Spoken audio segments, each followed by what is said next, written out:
पाना नहीं है परमात्मा को, सिर्फ स्मरण करना है।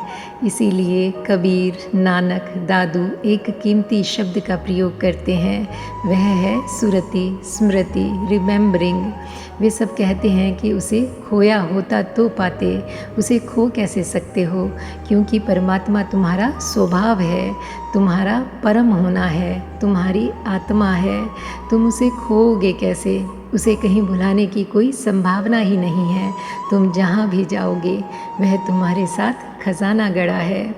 प्रातःकालीन स्नेह वंदन, आप सबको मेरा प्यार भरा नमस्कार। और आप सुन रहे हैं आकाश गंगा स्टोरी बुक और सुनते हैं आज की कहानी। एक बार की बात है कि एक राजपथ पर एक आदमी वर्षों तक भिक्षा मांगता रहा, फिर मर गया। कौड़ी कौड़ी इकट्ठी करता रहा, और जब मरा तो पड़ोस के लोगों ने सोचा कि 20-30 वर्ष तक यह गंदा भिखारी जिस जगह पर बैठा रहा, चीथड़े रखे हुए हैं, इन सबको आग लगा दो, सफाई कर दो। कोई और समझदार था, उसने कहा कि इतने से काम ना होगा, इसने यह ज़मीन का टुकड़ा भी गंदा कर दिया है, थोड़ी मिट्टी भी यहाँ से खोदकर फेंक दो। जब मिट्टी खुदी तो लोग हैरान हो गए। वहाँ खजाना गड़ा था, वहाँ हीरे जवाहरातों से भरी हुई हंडिया गड़ी थी। सारा गांव कहने लगा कि यह भिखारी भी कैसा पागल था, इस मूर्ख को इतना ख्याल ना आया कि ज़रा नीचे खोद कर देखे।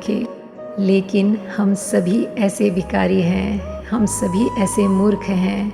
जब हम मरेंगे तब दूसरों को शायद पता भी चल जाए कि जहाँ हम खड़े थे वहीं खजाना गड़ा था, लेकिन हमें पता नहीं चलता।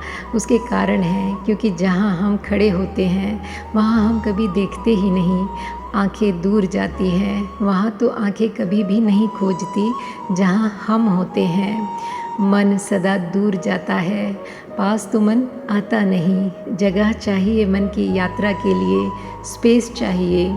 तो परमात्मा को हम रखते हैं 7वें आसमान पर, ताकि खोज की सुविधा रहे, ताकि मन विचार करे, साधन करे, सत्संग करे, चेष्टा करे, श्रम करे। और परमात्मा वहाँ है जहाँ तुम खड़े हो।